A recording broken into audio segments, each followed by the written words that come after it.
Hi there everyone. Today we're going to be doing a couple of things here on the land.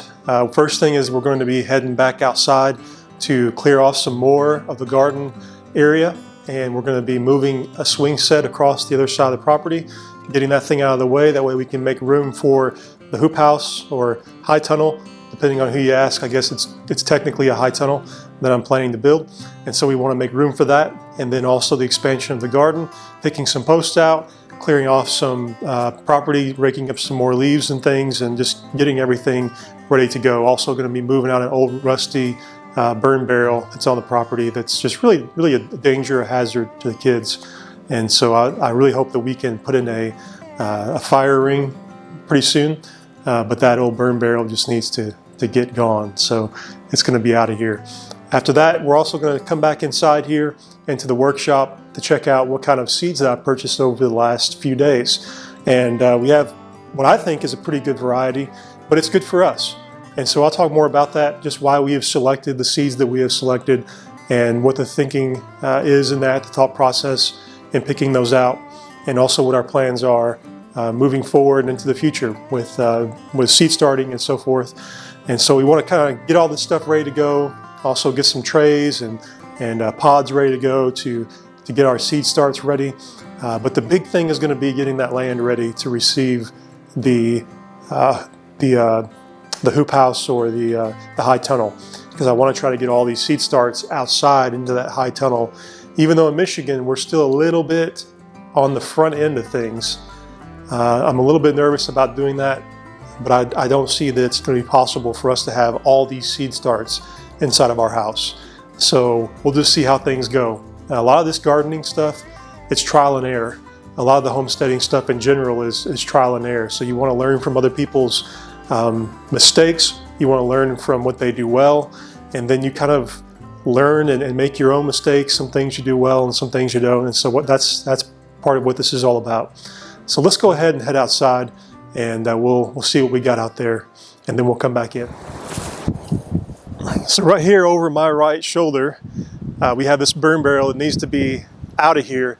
And then right in this spot is where we're going to be moving that swing set that's on the other side. We got to move it over here and just kind of get things prepared for this to be the play area. And that way the kids still have an area to play in and enjoy themselves. And I'm not hogging all the land back here because it's a really small backyard. And wow, this wind is crazy right now. Hopefully the camera doesn't blow over, but that's what the plan is going to be. And Lord willing, I'm going to take down the swing set as long as it's safe enough to do so, and it's not going to like blow over and harm me. But at least get this burn barrel out of here and try to rake up some leaves, and we'll work on that swing set too as soon as we can. So that's the plan. So let's go ahead and do that.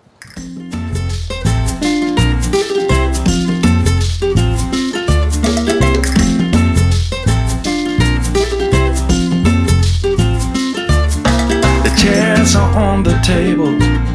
The floor has been swept. It's closing time and I'm a little tired. It is just too windy right now to take this thing down the way I was planning on, so I'm actually going to tip it over and then just take it down on the ground, which I think is a much better idea. Heading for a brand new start at the break of dawn. Here I come. I also should have mentioned that I'm not planning on saving any of this hardware. This thing has not been stable for a while.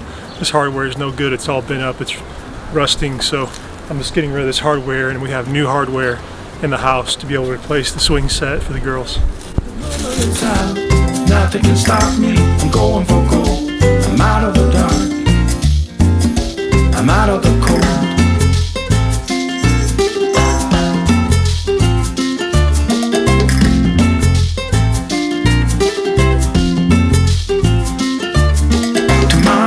Getting closer. Yesterday is gone. Destination nowhere. Now, at this point, the swing set is down and it's over where it's going to go in the future. And so at this point, I got to remove these two pressure treated 4x4s on each side of me here. And I actually did not concrete these into the ground. There's no gravel around them. There's nothing really holding them in except for just soil.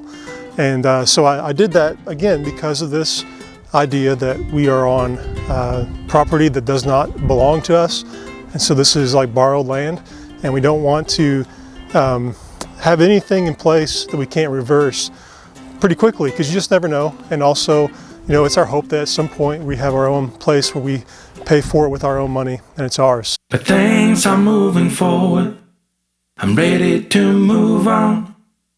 Heading for a brand new start at the break of dawn. Okay, well, I have these posts pulled up out of the ground, and so they're just laying over here now. You can see maybe you can see, hopefully there's two over here, and then there's one right here. And so what we're going to do is right at where the far end of that post is going to be where the high tunnel is going to start. And the high tunnel is going to come all the way back to right in here and then go here. And so the fencing will only come up to the front of the high tunnel. And I'll draw these things out later on, and you'll get a better picture of kind of what's going on.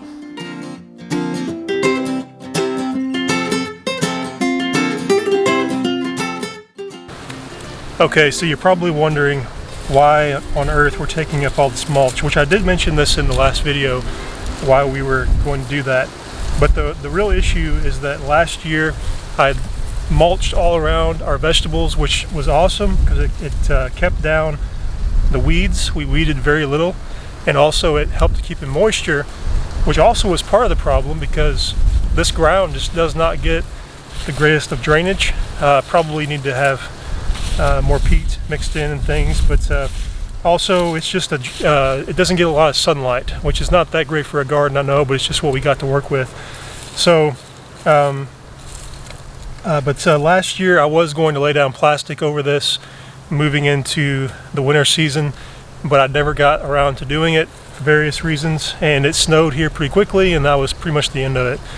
And so now you see that there's all kinds of grass and weeds and stuff, and so there's different options, different things I could do, but ultimately I've just decided that I'm just going to till this under again this year.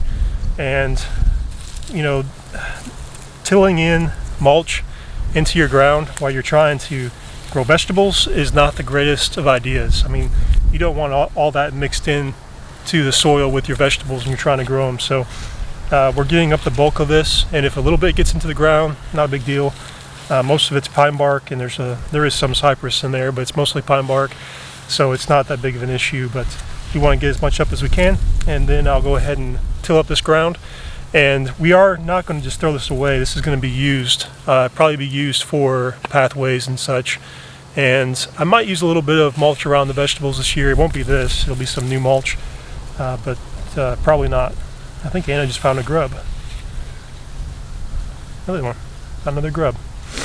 So all kinds of earthworms out here, which is why I hate really to till this, but that's just what we're going to do. So that is the reason we're pulling up all this mulch.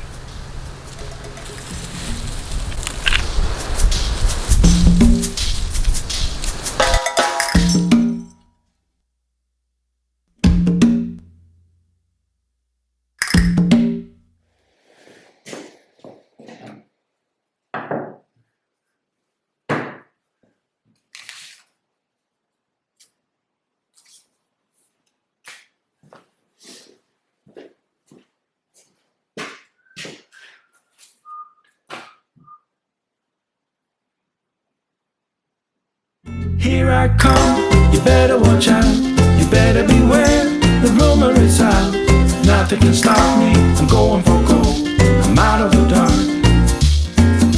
I'm out of the cold. Here I come, you better watch out, you better beware, the rumor is out, nothing can stop me, I'm going for gold, I'm out of the dark, I'm out of the cold. So what I'm doing is getting all these things prepared here. These are the McKinsey seed starter little pods or pots, and it's pretty neat because you just buy 4 in a package. They just come, of course, wrapped up in this wrapping here, and you just take them out, and they're going to fit in one of these trays.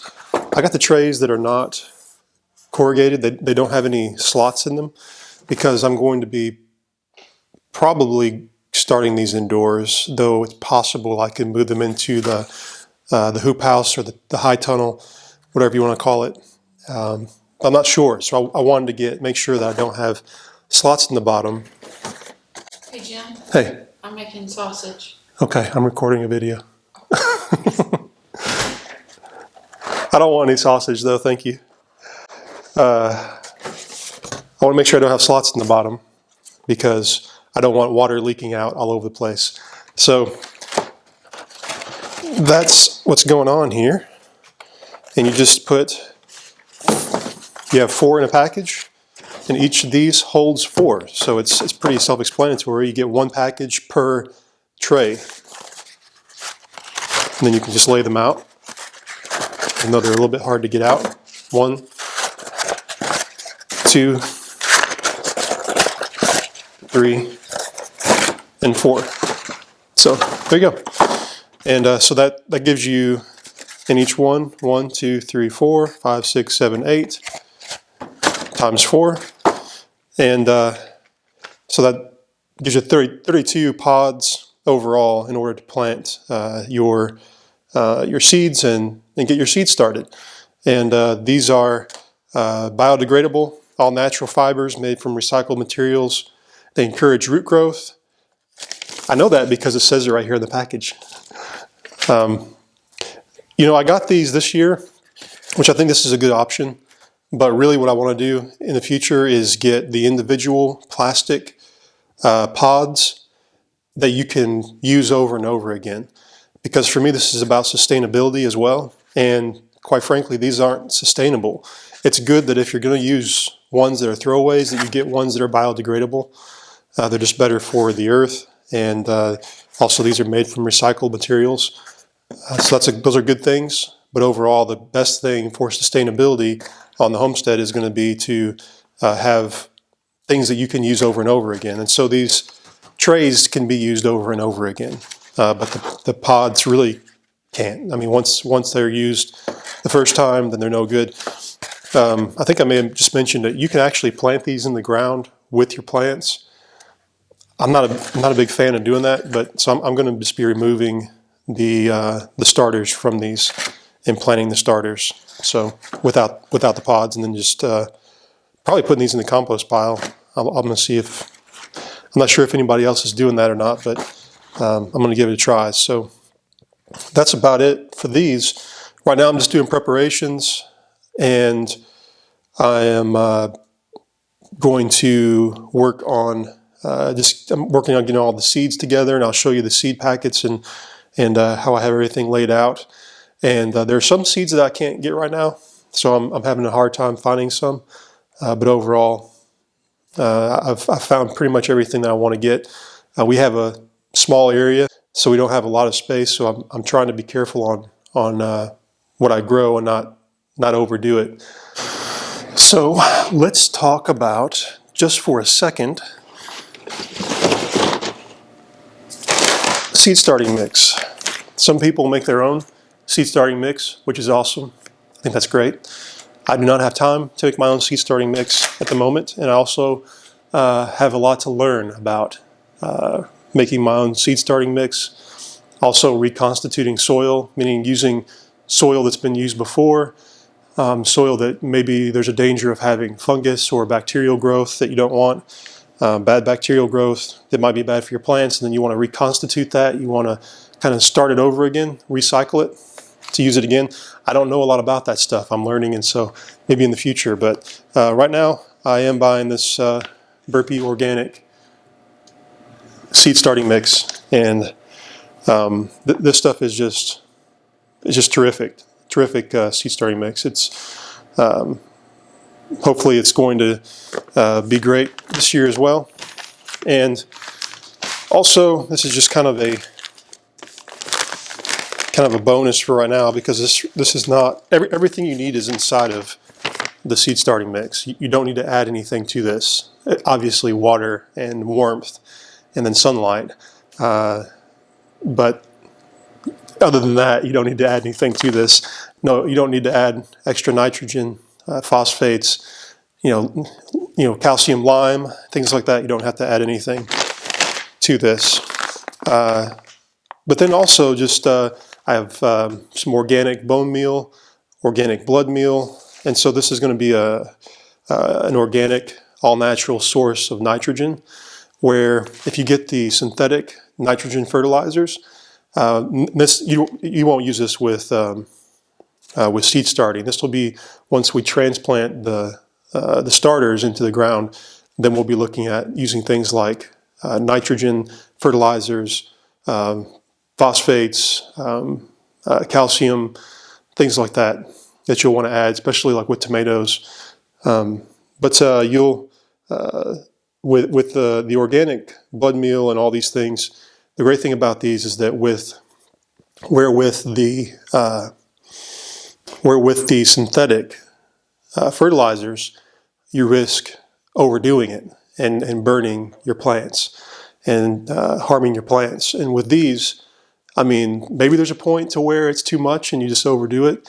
But all in all, it's really difficult to overdo this. So you could overdo it and waste your money, but whatever you overdo with like the organic blood meal or all-purpose fertilizers, it's just going to not absorb into the plant and it's just going to be wasted, but at least you're not going to kill your plants. And so that's a good thing to think about as you're going out and making purchases for your garden. So here's what we have going on here with the seeds. I have them all organized here. So of course we have tomatoes up here at the top. Vining, anything that can grow up a trellis is right here. Because my hope right now, at least, is to have some trellis tunnels made out of cattle panel and have that set up and ready for everything to grow on that. I also do have a couple of utility panels, which are basically cattle panels, but they're shorter. And yet last year I grew our cucumbers. I think it was just cucumbers that I grew on those utility panels. And so this year I'm going to do something a little bit different with those panels. And then you see here, of course, we got some Romas, brandy wines, super beefsteaks. So we have some general purpose tomato slicers, ones that are good for processing, canning here, and then some Chadwick cherries. And that's because Anna loves cherry tomatoes. So I like them too. They're pretty good, but Anna loves them. And she also loves dealing with the plants and seeing the little small tomatoes. So that's why I got that for her. Tomatillos, one of my favorites. And it's one of my favorites because I love tomatillo salsa. And so that's going to be a big thing. I mean, just that we make sure that we're growing and that you make sure that you're growing what you actually want to eat. So there's some things on here that, let's see, what's something that we don't eat a lot of? We do buy the canned pumpkin and make pumpkin pies some, but otherwise it's just really all about harvest time, Halloween time, October, September, November, Thanksgiving. The way we can grow some, I just thought it'd be fun to grow some pumpkins and to harvest those and the kids to make some jack-o'-lanterns and things like that. So, and then we'll probably just give away. I mean, maybe we'll sell some. We do buy those baby carrots. We buy them in bulk from Costco. But I would love to get into keeping carrots and making a cold storage area for carrots, being able to do long-term storage on those. So I just want to get into the habit of growing them and learning to grow carrots because I just feel like it's a good root crop, and we're later on where we more willing, we get the property that we want to get, and then we are able to build a root cellar. Then we'll already start, we'll already be in a habit of growing some root vegetables that can be stored there. So here, of course, you have some green pepper, green red. Jalapenos are a big thing. I love jalapenos, and so I just love eating jalapenos, just slicing them up and eating them with food. But fresh, and from the grocery store, they're just never, ever the flavor and quality that you get in a garden. But I love to slice them up and eat them. And also, I'm planning on canning a lot of jalapenos as well. So I'm going to have a lot of jalapeno plants. And pepperoncini is the same thing. So good there. And they're much more mild than jalapenos are. Some kale, which my wife Leah likes to freeze, and then she'll put it in her smoothies every morning. And so we want to make sure to have plenty of that on hand so we're not having to buy kale. If we can grow lots of that, then hopefully we can freeze it for the year. And we do have a big deep freezer where we can freeze all that.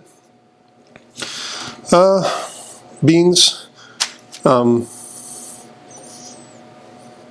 these beans, I had these beans down here because they're bush beans. I'm actually planning on growing the bush beans in containers. And you'll see as the garden unfolds, you'll kind of get a picture of what's going on there with container gardening. Containers, end of the year, you dump them out and you could reconstitute the soil for another year, or you just dump it out and put it in the compost pile and start over again the next year. And your containers, of course, you just take with you. So, so these are provider beans here, and again, bush beans, limas. And I did get all these. These are all Burpee. I think they're all Burpee. Maybe some of them aren't. Either way, these are all store-bought. That's not really ideal, but I checked with Johnny Seeds and a couple of other seed companies, and it just seems like everybody is sold out of everything. Like the only thing you can buy is like these huge bulk purchases. Like I don't need 2,000 seeds. So that's a lot of money. And seeds last for a long time, which is great. If you have the money to buy in bulk, that's great. Because seeds a lot of times that they're kept, in moderately cool temperature, then they could last 10 years. So it's not like you have to throw away your seeds every year, but still, we just don't have the finances to be able to buy bulk seeds, not in that capacity. So I just went to, most of these are from Menards. If you are in the Midwest, and in the North and the Midwest, then you know about Menards, and man, great prices on these, on each of these. Like these organics, a lot of times they'll sell for around $4 a package, and at Menards they're like $2 something. So that's a good price on that. I do have, if you see here, some lavender, Jerusalem Gold hybrid sunflower, and then a mixed sunshade wildflower mix. And then also some, and this is going to be perennial and annual, this one here. So some of these will come back the next year, and some of them will not. And then you have here Wildflower Perennial mix. And so these, in theory, these will come back every year. So we'll see how that goes. There are some areas in the yard where like nothing grows. And so I'm hoping to maybe grow some of these things there in those areas, and just try to fertilize the ground, put down some compost, and just make it a good place to grow these wildflowers, and draw in some beneficial insects. Because one thing that I did notice last year was our first full summer on this property, and like there were just almost no beneficial insects. We had bees off and on, a few butterflies here or there, but just hardly any. So I'm hoping planting these, and then also some marigolds and things. I'm going to grow some marigolds, and some of this stuff I might have to buy, but hopefully we'll draw in some beneficial insects. And I forgot the herbs: cilantro, mint, thyme, also the dill. But the dill is going to be to grow. We're going to grow the dill to put inside of.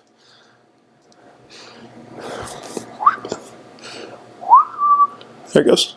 Some dill to plant, and it'll draw in beneficial insects, but also we can chop some dill down, and we can put that in our pickles, pickled cucumbers. So But the cilantro, the mint, the thyme, we're growing that indoors. We have some growing indoors already, but we have a shelf and a a shelving system, wire shelving, and a south-facing window where we're growing stuff. So, and I'll show you that in another video.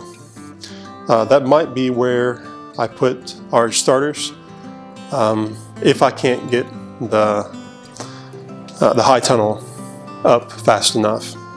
So we'll see.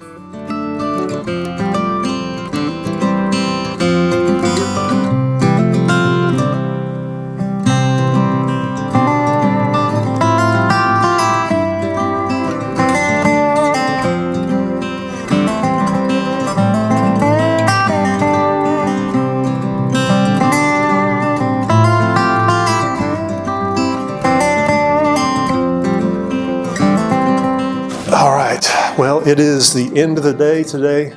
I'm glad that you were able to join with me and just checking things out outside, getting that swing set moved out of the way, cleaning up more in the garden, and all of this it's just part of it. You know, it's kind of the boring stuff, I guess, which I don't really think it's that boring, but it's all the kind of stuff that you just know you got to get out of the way. You got to get that done in order to get to the fun stuff. That is, you know, getting those plants in the ground and growing that garden and seeing things bloom and just grow lots of fruit and vegetables and all these different things. So that's what has to be done. And also checking out our seeds and our process. And so we'll be posting more about this. You know, this isn't a gardening channel. This is not, you know, a step-by-step gardening channel. There's some great ones out there. One that I really enjoy is Hollis and Nancy's Homestead, but we are here for you know, to show you every aspect of what we're pursuing in sustainability. So this is just part of it. So I'm glad you're here to join us.